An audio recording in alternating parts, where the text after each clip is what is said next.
mình lang thang trên đất này, theo dấu chân cha ông từng ngày. Một mình qua sông, qua núi đồi, tìm mặt trời và tìm lời ru ngàn đời. Tôi như con chim lạc bay trên đồi cao, yeah. Tôi như con thú hoang lang thang trong rừng sâu, như dòng sông khao khát lời. Tôi như hạt mưa không có lời. Bài hát ôi mặt trời, bài hát vì mọi người vui để bìm nông, hát giữa mọi người không ngại ngần.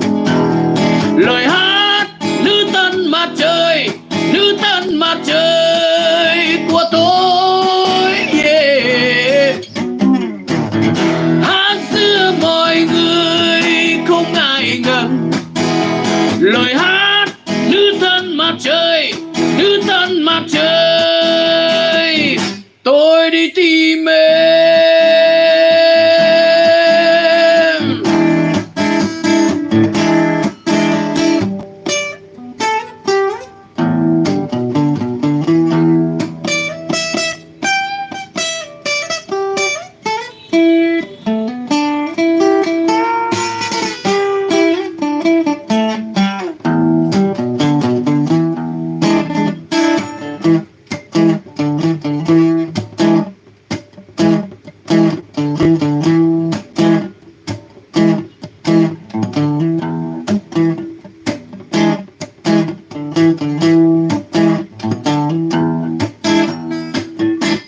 Một mình lang thang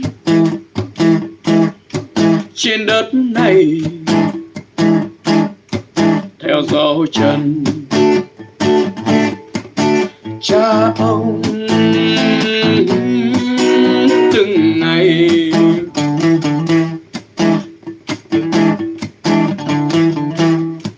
Một mình qua sông, qua núi đồi, tìm mặt trời và tìm lời ru ngàn đời. Tôi như con chim lạc bay trên đồi cao, yeah. Tôi như con thú hoang lang thang trong rừng sâu, như dòng sông